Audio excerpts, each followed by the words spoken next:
Kalau reproduksi doang bikin anak, ya yang bisa bikin anak belum tentu bisa bikin enak ya. Gua pas punya duit, gua bener-bener mau cari validasi doang. Makanya gua beli barang supaya gua terlihat kaya. Aku mah mendingan kamu having sex tiap seminggu 3 kali daripada kamu kasih aku tas Hermes.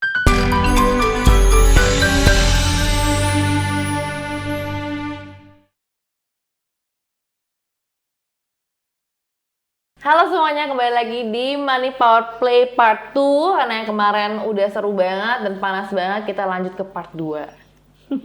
Karena tadi kita udah ngomongin dari datanya Niplus, dan data Niplus itu adalah banyakan perempuan. Nah, kalau dari Gather Rich ini kan banyakan laki-laki nih. Kita tanya dari sisi Gather Rich ya, perspektif lain. Karena perlu ya, nggak mungkin kita satu sisi doang. Kita harus membahas dari dua sisi. Silahkan Ken. Kalau di Gather Rich nih, karena banyak cowok ya, kan pertanyaannya tuh menurut kamu ada hubungannya nggak antara keterbukaan keuangan pasangan sama tingkat keharmonisan seksual pasangan? 91% jawab ada. Mungkin ini karena apa ya? Karena Jomplang ya sama Niplus ya? Jomplang. Tadi Kak Zoya sempat mention tuh gimana kalau cowok tuh rasanya gimana? Jadi gini, kalau perempuan tuh kebanyakan gini, ketika relationship-nya berhasil, ya, atau karena dia nyaman dengan relationship yang dia miliki, apapun itu gitu ya, komitmen, no komitmen, casual, non casual, ketika dia nyaman dengan yang dia miliki itu, dia bisa relatif lebih produktif dalam pekerjaannya, apapun itu. Kalau laki-laki kebalik. Ketika pekerjaan dan financial situation-nya itu nggak nyaman, nggak steady, itu akan mempengaruhi dia berelasi. Jadi dia nggak merasa menjadi laki-laki sejati ketika dia nggak bisa earn amount of money sesuai dengan standarnya dia.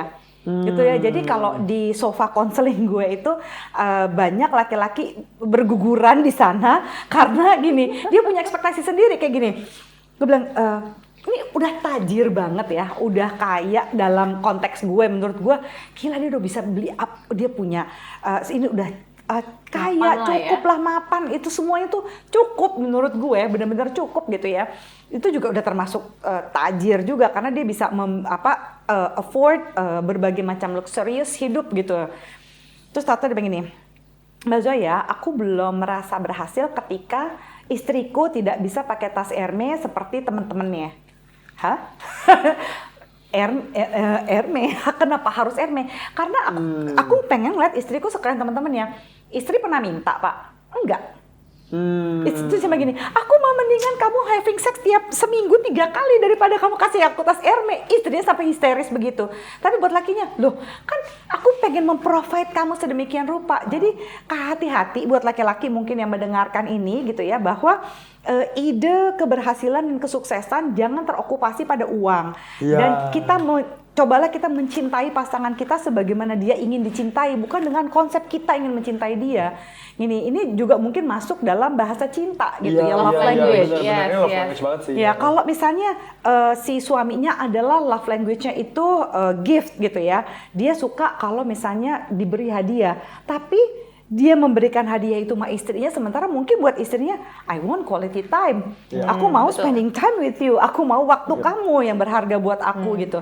Nah ini yang juga bisa jadi mislek kan antara laki-laki dan perempuan. Gitu, perempuan nyaman kalau punya duit karena dia bisa perawatan, dia bisa taking care dirinya gitu ya. Dan itu mungkin bisa mempengaruhi karena mereka merasa lebih powerful gitu untuk reclaim their bed, kalau bahasanya nih pets gitu ya.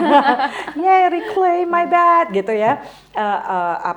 Lebih menghargai gitu dan sebagainya. Tapi pada dasarnya kalau laki-laki juga tidak nyaman dengan status finansialnya, dengan pekerjaannya, memang relatif banyak. Seperti juga pada zaman pandemi ini nih, beberapa kali gue tuh webinar gara-gara mau meyakinkan laki-laki yang kebiasaan ketika dia stres, dia pulang itu dia having sex sama istrinya.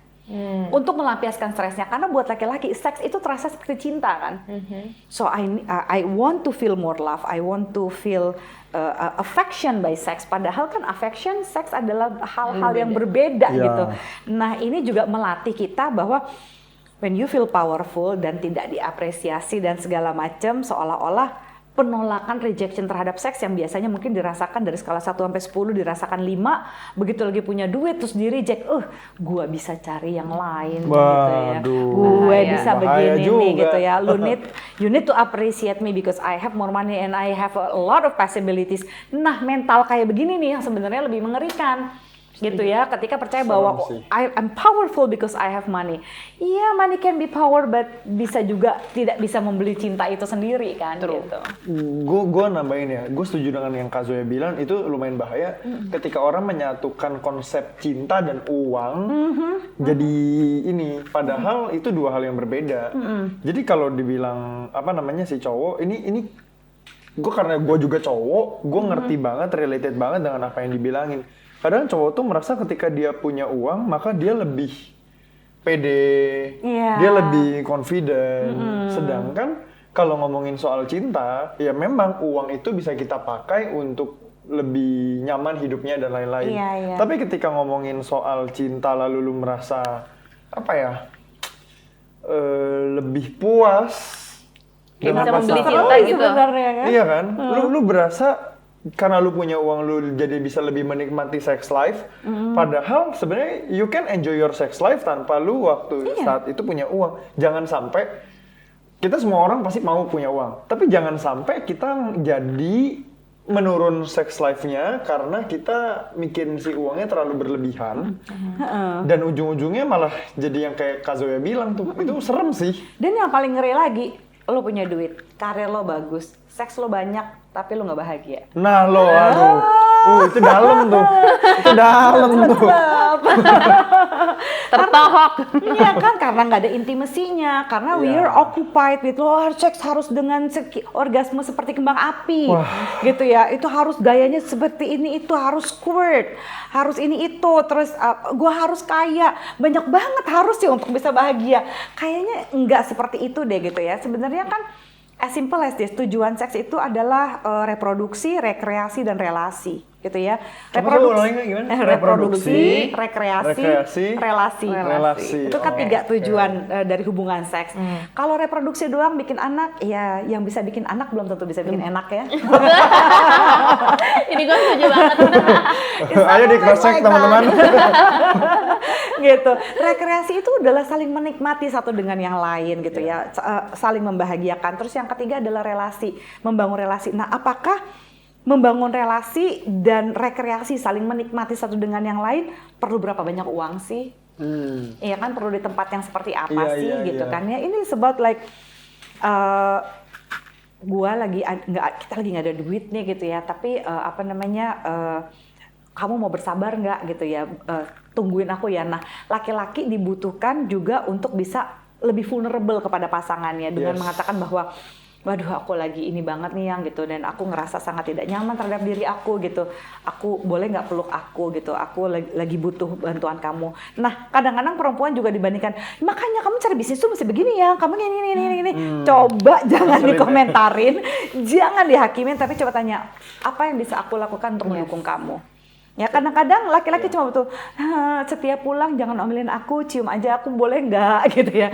Ketika aku lagi nggak mau ditanya soal pekerjaanku, just let me be gitu ya. Tapi tetap harus dua-duanya tuh feel vulnerable, karena nggak ada yang jadi peramal di dalam hubungan gitu ya. Berasumsi like ya udah kan dia kan banyak duit gitu, everything supposed to be fine. Berapa banyak orang yang juga banyak duit, seksnya juga banyak, tapi berakhir bercerai karena apa? Nggak ada yang berkualitas dari hidupnya, keintimannya gitu.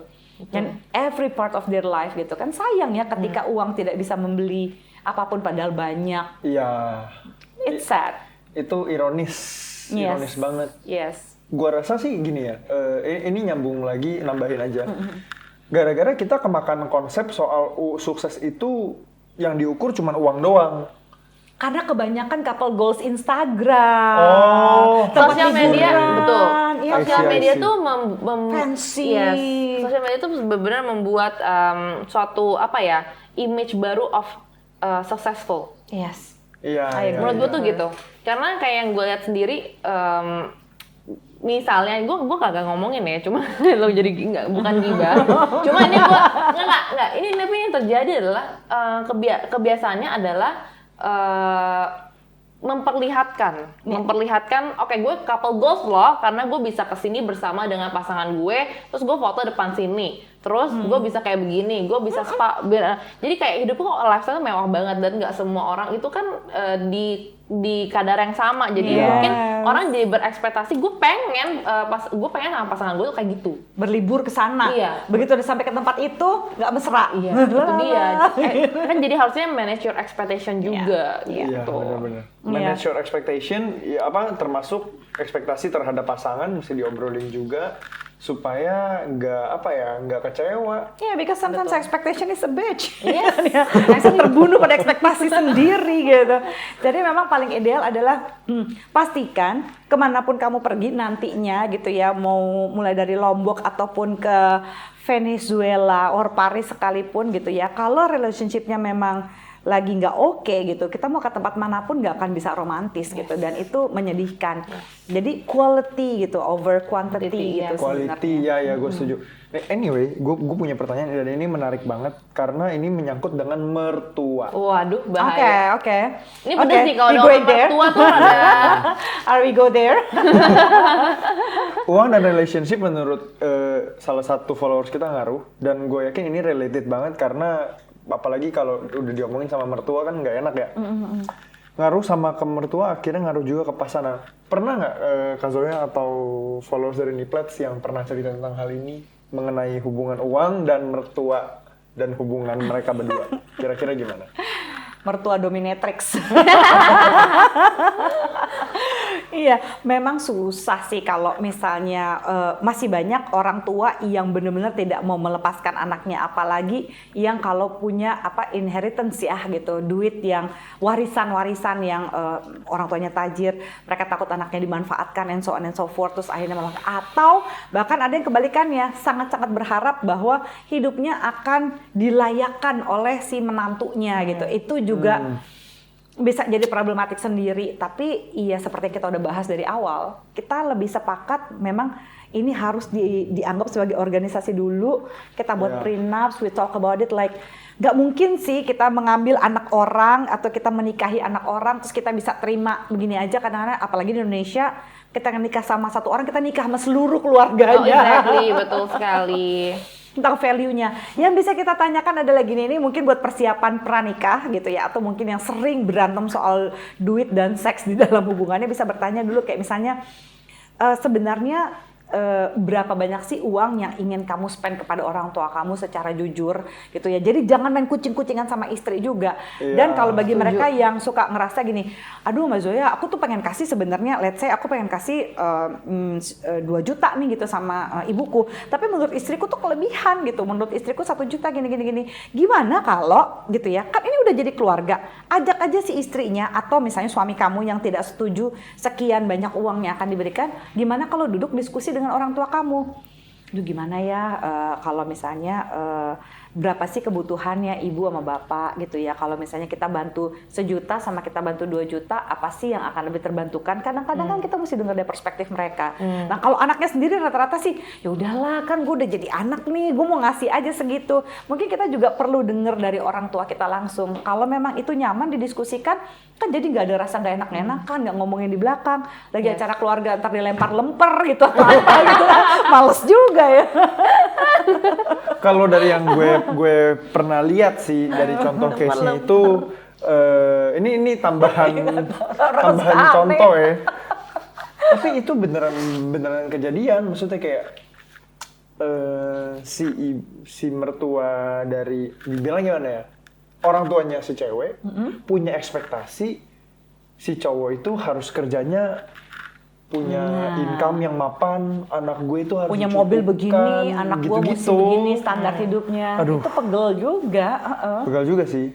Dan kalau yang gue lihat sih, nggak tahu ini setuju atau enggak ya, gue rasa emang si anak ceweknya yang harus ngomong kepada orang tuanya duluan. untuk jagain si cowok. Iya, nggak jangan sih? lupa gitu, itu adalah suami kamu mesti ngebelain kalau menurut aku sih. Gitu. Iya. Gitu ya tanpa, jadi ikut begini, semua orang tua biasanya khawatir gara-gara apa sih? Takut anaknya tidak di-provide dengan baik, ya kan? apalagi anak cewek gitu ya. Kita bisa tanya kayak gini, emang menurut ayah atau bunda itu yang namanya cukup tuh kayak gimana sih gitu. Aku tuh bahagia dengan kondisi ini. Aku sama suami kayak gini. Ketika kita make sure bahwa we are happy, most likely dia akan tone down sih pelan-pelan. Kita akan bahagia kok. Kan kalau masalah mah biasa, kurang kadang-kadang sekali dua kali nggak apa-apa. Tapi kan kita juga lagi belajar mah gitu. Kita lagi belajar nih Pak gitu. Boleh nggak kita dipercaya aja dulu. Nanti kalau kita udah mentok banget butuh bantuan, nanti aku akan tanya. Ya gitu. Jadi soal nanya apa enggak sih urusan nanti, tapi at least mereka butuh ngerasa bahwa oh you gonna be fine right? You gonna be fine.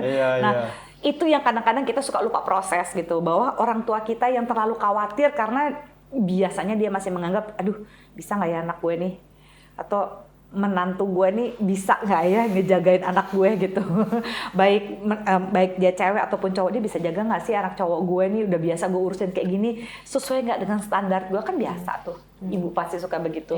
Kadang-kadang aja ada yang berantem sampai mau cerai cuma gara-gara ibunya pakai merek A gitu sabun cucinya, anaknya menantunya pakai merek B, dan itu ngaruh. Itu kan nggak bagus, ini gini, gue bilang gini, oh there's a lot of weird things on my counseling sofa. Gue sampai serius gara-gara itu berantem. Iya, dimaki-maki aku sama mertuaku gara-gara sabunnya salah gitu kan, nggak bersih dan gak begini. Oh my god, lalala.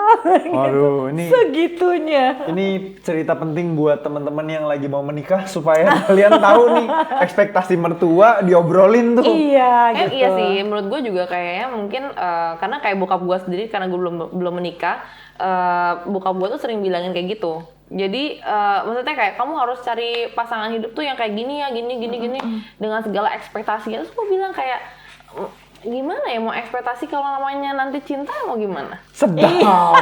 Iya bener Namanya cinta ya, maksudnya kayak nggak bisa, nggak semua tuh kan diukur dari uang juga gitu loh. Dan aku misalnya gue sendiri kan punya usaha, dan ketika misalnya pasangan gue nantinya nggak sehebat gue juga, ketika dia memang berpotensi, ada potensial, kenapa enggak gitu loh. Dan daripada cuma yang kaya bisa beli ini tuh itu, tapi bangun siang nggak mau kerja, gitu kan, mendingan gue yang agak pegel juga. Iya, karena kan ya itulah, mungkin harus samain values-nya juga. Terus soal tadi yang kasih tahu, mungkin gue rasa harus kasih tahu dulu ke orang tua sebelum menikah kali ya. Jadi mereka tahu juga kondisi, misalnya kondisi keuangan prianya, terus kondisi keuangan wanita mungkin dibuka juga ke keluarga, mungkin. Iya, why not? Tapi yang penting mereka berdua mesti saling terbuka dulu gitu kan. Habis itu mereka bisa talk bahwa kami nih gitu berdua sudah diskusi mama papa bahwa kami bisa ngasih segini ya gitu. Mungkin bukan terlepas dari kadang ada orang tua yang udahlah kami juga udah cukup kok nak. Enggak, ini adalah tanda bakti kami aja gitu ya. Tapi ada juga jadi supaya kalau nggak boleh nggak kasih lebih lagi pas segala macam, ya diskusiin rame-rame kan jadi enak gitu. Jadi nggak ada nutup-nutupin kayak gitu-gitu, malah jadi pegel. Gue jadi ingat waktu lagi mau dilamar dulu ini ya calon suami gue waktu itu bilang gini, dia udah siapin kan, wah gue udah siapin nih, gue udah mau bilang mau bokap nih, rumah udah disiapin gini ini segala macam. Pas duduk bokap gue cuma nanya gini, oh kamu mau nikahin Zoya, oke. Cuma ada satu pertanyaan papa, gue deg-degan juga kan, kamu mau nanya apa nih gitu. Dia cuma nanya gini, Zoya itu orangnya keras dan sangat-sangat opinionate, dia bilang gitu. Can you handle her? Cuma satu doang. Jadi ternyata dia balik lagi kepada value. Kalau misalnya begini, soal duit, soal apa, saya yakin kalian berdua soalnya kerja, kalian berdua kuliah, ya kalian berdua pinter. Nggak mungkin lah nggak bisa cari duit. Papa nggak pusing soal itu gitu. Tapi kira-kira kalau soal yang satu ini gimana nih? Kadang-kadang ya namanya juga laki-laki kan suka kesenggol ya egonya bokap gue dong. Gitu. Jadi balik lagi kepada value. Memang dalam persiapan pernikahan kalau kita be open, sebenarnya kita juga jadi nggak beban sih, kayak mesti nutup-nutupin keluarga kita mesti dikasih berapa ininya kayak gimana, tapi diskusi itu lebih sehat sih menurut aku sih. Setuju. Kalau aku mau nambahin dari sisi keuangan, sebenarnya itu yang penting kita melek secara keuangan dulu. Iya. Jadi seringkali gini, karena ini yang gue lihat ya, di titik berat kan cuman ke laki doang untuk dia melek finansial, lalu dia bisa cari duit dan lain-lain. Iya. Padahal sebenarnya itu yang benar adalah si laki dan si perempuan ini dua-duanya dia melek secara keuangan. Iya. Lalu ketika mereka mau ngomongin soal menikah, mereka mulai ngomongin ekspektasi dari sisi banyak hal, Iya. termasuk si keluarga, si mertua true. dan lain-lain. It's true. Bagaimana keuangannya itu harus diatur, bagaimana keuangannya harus dibikin budget, mau siapin pernikahan yang kayak tadi Kak Zoya bilang dan yang gue alamin juga ya, kita set the goal Iya. dan kita cicil gitu per bulan kira-kira kita harus punya berapa nih. Ketika ini semua harus terjadi, harus menikah, kita udah siap Iya. uangnya. Iya. Jadi maksudnya tuh bukan cuman sekedar relational doang, Yes. nyaman doang, apalagi kalau gue cocok nih sama dia, gue suka nih, gue cinta sama dia, cinta belum tentu bisa kasih makan. Iya. Tertolong. Iya kan? Zap gitu ya. Iya, jadi kalau secara keuangan yang harus gue tambahin sih teman-teman yang nanti nonton harus sangat-sangat ngerti nih. Oke, kalau gitu kondisi keuangan gue sekarang kayak gimana? Tujuan keuangan gue setelah menikah, gue harus cross check sama pasangan gue. Kira-kira goalsnya dia setelah nikah dia mau apa aja nih? Iya. Nah, kira-kira kita bisa mencapai bersama dengan cara apa nih? Exactly. Jadi udah ada tujuannya, cross check kondisi sekarang kayak gimana. Oke, kalau gitu langkahnya untuk mencapai itu, langkah-langkah actionable-nya apa? Itu sih yang harus di cross check. Iya, karena caranya earning money dan spending money kan bisa jadi problems gitu ya. Ketika dua-duanya udah ngomongin value earning money dan spending money, most likely you're gonna be fine sih gitu. Jadi gue juga ngelihat kalau duit itu sebagai amplifier. Jadi kan gue pernah nih dari kondisi yang gue nggak ada duit, lalu gue punya duit, lalu jadi Nora OKB yang gue bilang. Ternyata tuh gue perhatiin ketika gue nggak punya duit itu kebiasaan gue ke mall, gue lihat apa yang sale, apa yang bisa gue beli pas gue nggak ada duit.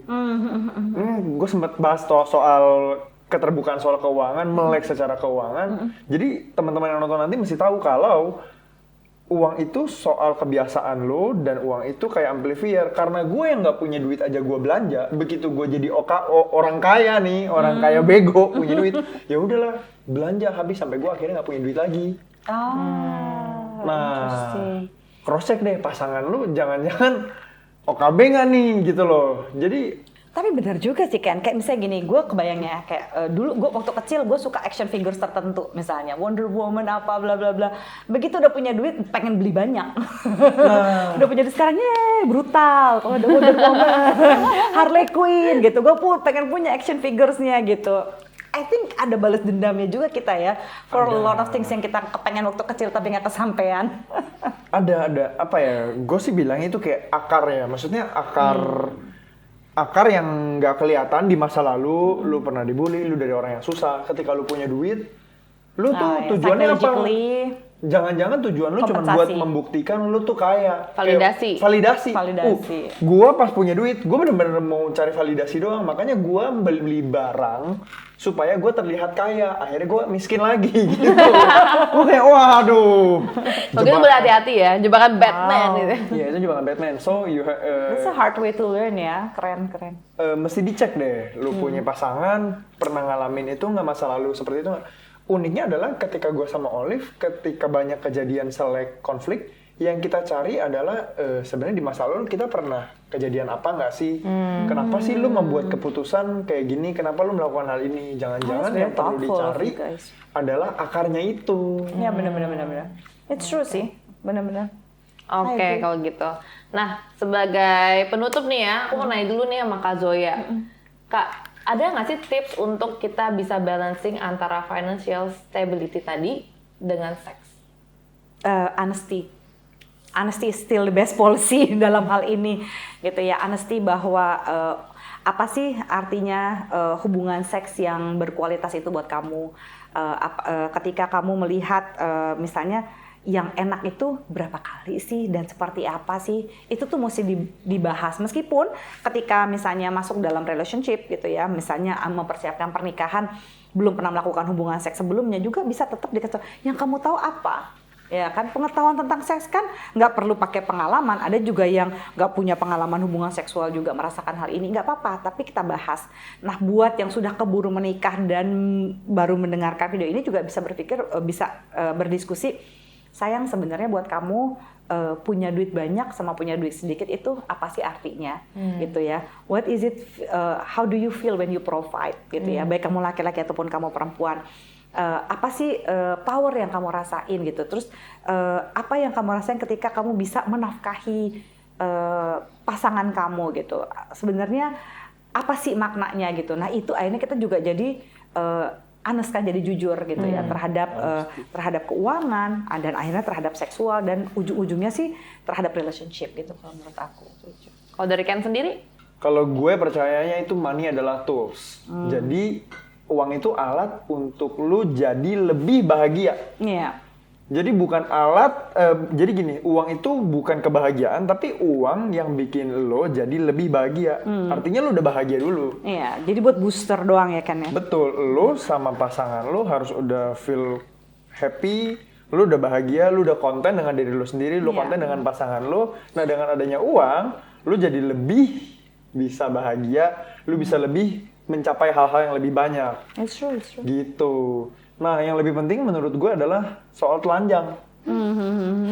Naked. Iya, bukan telanjang di ranjang doang, tapi telanjang soal keuangan lu. Iya. Telanjang soal keuangan lu itu jauh lebih penting. Telanjang soal keuangan, soal value lu, soal mindset lu, supaya lu bisa diskusin dan buat kesepakatan sama pasangan. Karena gue percaya juga, ini gue nggak tahu nih kalau kalian gimana, tapi gue percaya kalau kesepakatan itu adalah kekuatan. Iya. Be vulnerable to each other. Yes. Jadi dengan lu be vulnerable, lu kasih tahu lu kayak gimana, lu jadi bikin pasangan lu, kan pasangan pasti mau membantu lah. Iya. Masa lu punya pasangan malah jadi pengen saling menjatuhkan, ngapain gitu kan? Iya, karena pada dasarnya cinta itu kan adalah feel vulnerable and safe at the same time ya gitu. That's awesome. Oke, kalau gitu thank you Kak Zoya, thank you Ken for sharing this topik, karena jadi ini sesuatu yang Super menurut sensitive topic. super sensitive topik tapi menarik untuk diketahui lebih dalam, dan kesimpulannya kalian ambil sendiri karena ini terlalu banyak dan terlalu luas, dan aku yakin kamu pasti mendapatkan sesuatu yang bermanfaat dari diskusi hari ini. Thank you and bye. Bye.